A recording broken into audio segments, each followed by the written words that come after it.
여러분 안녕하세요. 에밀리 킴입니다. 벌써 새해 들어 세 번째 주간이 되었네요. 2주 전 저희 첫 방송을 들으시고 피드백을 보내주신 여러분들께 감사드립니다. 쑥스럽지만 지인과 텃밭지기 분들에게 보내드렸더니 목소리가 좋다는 평이 제일 많았습니다. 어느 분은 시간이 좀 짧아 듣기에 집중하다 보니 벌써 끝나버렸더라고 아쉬워하시더군요. 지인인 미국 교포 한 분은 제가 한국에서 잘 적응하고 있는 듯하여 좋다고 하셨습니다.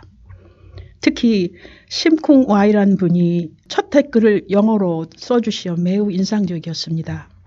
모든 분들께 진심으로 감사를 드립니다.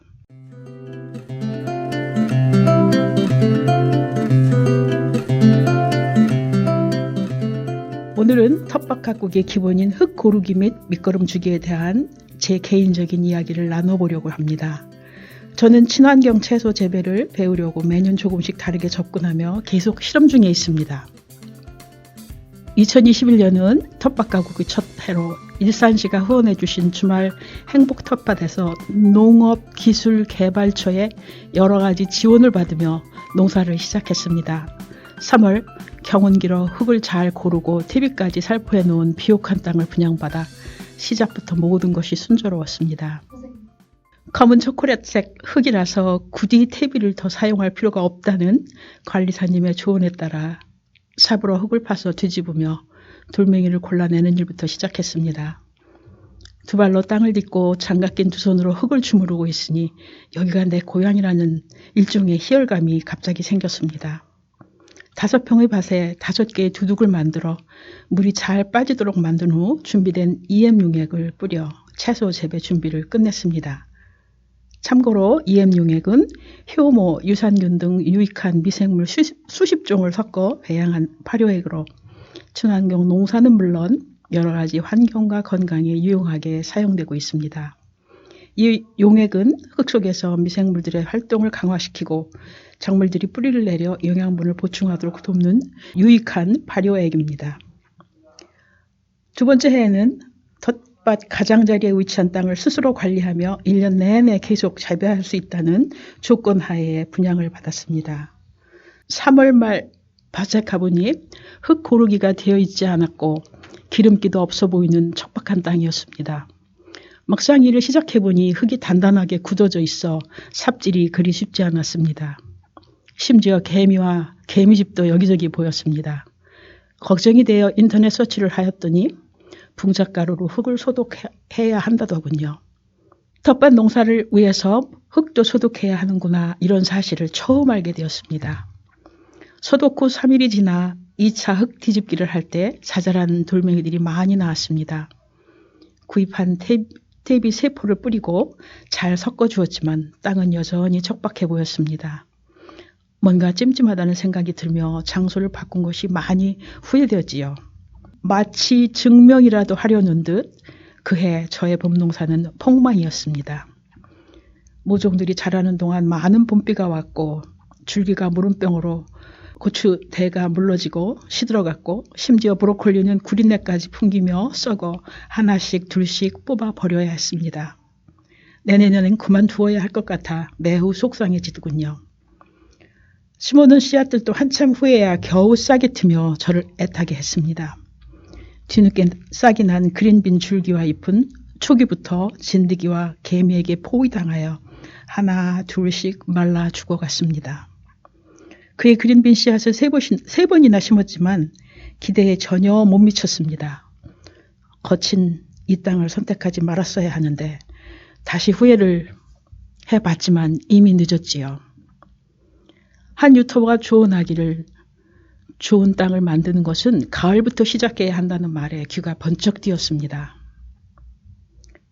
텃밭을 오고 갈 때 도로변에 쌓아놓은 낙엽 포대를 본지라 이를 이용하면 되겠다는 아이디어가 떠올랐습니다. 11월 무, 배추, 알타리 등을 뽑고 나면 다음 해를 위해서 땅을 준비해야겠다는 생각이 들었습니다. 전통시장에서 들기름을 짜고 뽑아낸 깻묵 한 봉지와 비닐도 넉넉히 구입했습니다. 다음 날 준비해둔 바나나 껍질 말린 가루와 깻묵 부순 가루를 흙 위에 뿌리고 옮겨온 낙엽을 담요처럼 덮은 후 비닐로 전체를 감싸 주었습니다.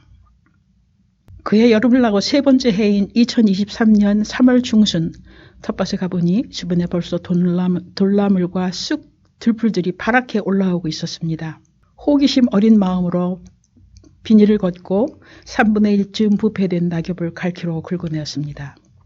운동화 밑에서 갈퀴 끝에서 전해져 오는 땅의 촉감이 작년과는 달라졌다는 것을 느낄 수 있었습니다. 흙이 촉촉하고 부드럽게 변해 있더군요. 친환경 흙 만들기를 위한 첫 시도가 성공했다는 생각에 삽질이 신났습니다. 벌레와 심지어 개구리까지 튀어나와 나를 놀라게 했습니다. 목초액이 유기농 농사를 위한 땅 소독용으로 좋다는 정보를 접하고 구입했습니다. 목초액은 나무로 숯을 만드는 과정에서 나오는 연기를 액화하고 6개월 이상 정제하여 독성과 유해물질을 제거하여 얻은 엷은 흑갈색의 용액입니다. 이것을 물에 희석하여 삽질한 흙위에 뿌려주었습니다. 5일 후 흙 속에 EM 용액을 넣고 그 위에 상업용 탭이 2포대를 뿌리고 갈퀴로 골고루 섞어주었습니다. 며칠 후 다시 흙을 뒤집어 산소가 충분히 공급되도록 해준 후 큰 두둑인 고랑과 작은 두둑인 이랑을 만들었습니다. 그리고 상추, 고추, 토마토, 가지, 케일, 민트 모종을 사다 심었습니다. 열무, 레디쉬, 바질, 당근, 단호박, 그린빈, 케일, 비트 등 씨앗도 심었습니다. 지난해 실패를 만회시켜주려는 듯 기후까지 협조해 주어 저희 봄농사가 대박이 났습니다. 화학비료나 살충제를 사용하지 않았음에도 작물들이 건강하게 잘 자라 풍성한 봄철 채소 수확을 할 수 있었습니다. 땅이 비옥해야 농사가 쉽고 해충도 생기지 않는다는 사실을 새삼 깨닫게 되었지요. 7월에 탭이 한 포대를 섞어 가을 채소인 알타리, 무, 배추 등을 심었는데 이 또한 대박이 났습니다. 김장을 하고 난 후 말린 달걀 껍질 부순 가루와 깻목, 바나나 껍질 말린 가루를 뿌리고 작년에 사용했던 3분의 1쯤 썩은 낙엽과 새 낙엽을 덮어준 후 비닐로 잘 덮어주었습니다. 겨울 동안 많은 유기물, 미생물들이 땅속에서 자라며 비옥하고 기름진 땅으로 변화시켜 주리라 생각하니 가슴이 뿌듯해졌습니다.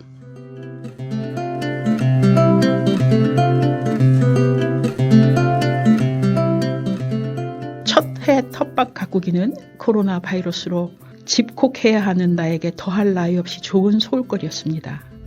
그러나 해가 거듭되며 채소를 재배하는 땅과 흙이 내 삶 속에서 어떤 의미를 주는지 질문이 생기기 시작하더군요. 손바닥만한 작은 땅 한 조각을 가꾸고 경작한다는 것이 과연 무슨 의미가 있는 것일까?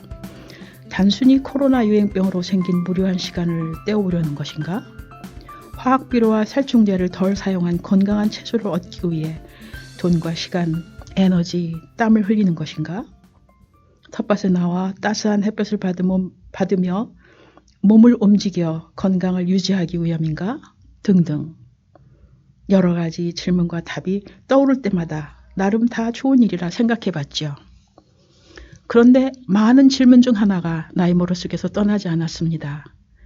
인간뿐만 아니라 모든 생물은 어느 날 죽으면 썩어 흙으로 돌아간다. 그렇다면 인간과 흙은 과연 무슨 관계일까?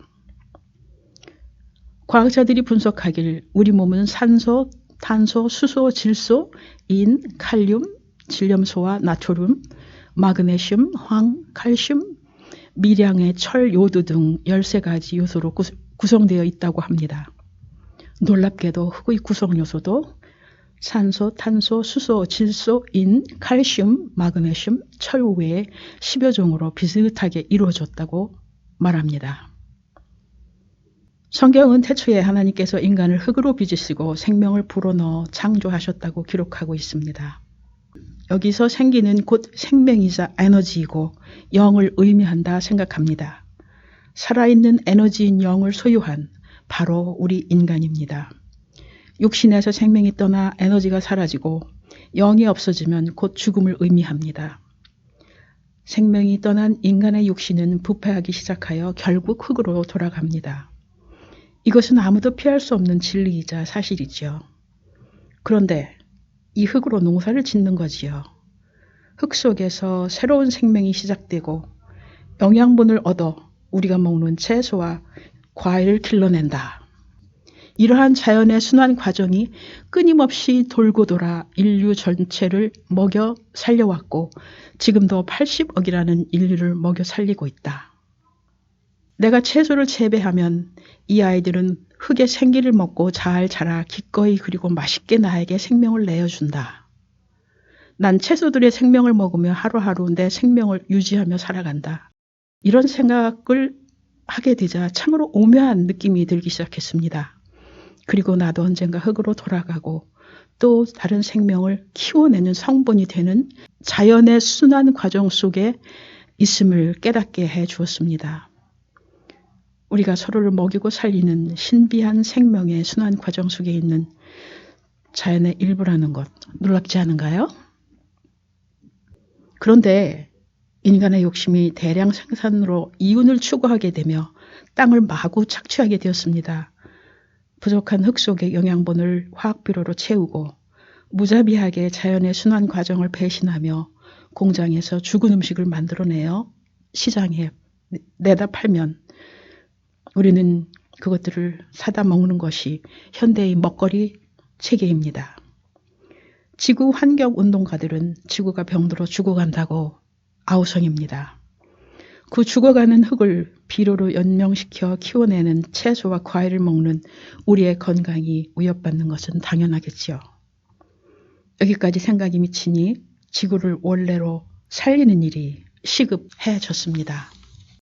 텃밭에서 땅을 가꿀 때마다 제 스스로 되새기는 것은 지구 한 구석 손바닥만한 땅이지만 자연농법으로 가꾸는 일은 곧 지구를 살리는 일이라는 겁니다. 흙을 건강하게 가꾸는 일은 곧 지구를 잘 가꾸는 일이자 우리 자신의 건강한 삶을 가꾸는 일이라 믿습니다. 따라서 매년 저는 자연에서 얻는 재료로 건강한 흙을 만들기에 정성을 다하고 있습니다.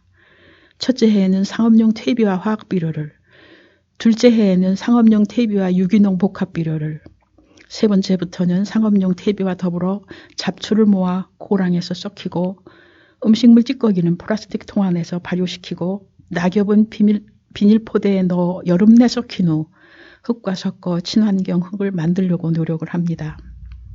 시간과 노력이 더 들어가는 일이지만 지구 한 구석 건강한 땅에서 충분한 햇볕을 받으며 자란 내 채소들이 주는 다양한 생명인 영양분과 뛰어난 맛과 향기, 내 몸의 건강을 위해 기꺼이 친환경 유기농 채소 재배법을 고집하려고 합니다. 사실 저는 미국 생활 31년 동안 김치를 거의 먹지 않았습니다. 그런데 지금은 제가 직접 키운 유기농 배추와 알타리로 김치를 담아 매일 먹습니다. 김치를 입안에 넣고 씹으면 내 몸 안에 있는 한국인 DNA가 잠을 깨며 살아 움직이는 것을 느낍니다. 내 몸과 기억 속에서 오랫동안 잊혀졌던 어릴 적 고향의 맛을 의미하며 한국에 조금 더 깊게 적응해가는 나 자신이 좋습니다. 한국에 돌아오길 잘했다는 감사도 넘칩니다. 이제 텃밭이 있는 일산 서구가 한국에서 저희 제2 고향이 되어갑니다. 텃밭에서 만나는 사람들과 나의 텃밭 이야기 방송을 가능하게 해주는 장애인 종합복지관이 저의 커뮤니티가 되어갑니다. 녹음과 편집, 송출 등 기술적인 면을 도와주는 박수진 담당자님은 저의 조카딸 같습니다. 제가 매일 즐기는 모든 기쁨과 축복을 허락하신 하나님과 여러분들에게 감사를 드립니다. Thank you for all blessings. 긴 시간 청취해 주셔서 감사합니다. 에밀리 킴이었습니다.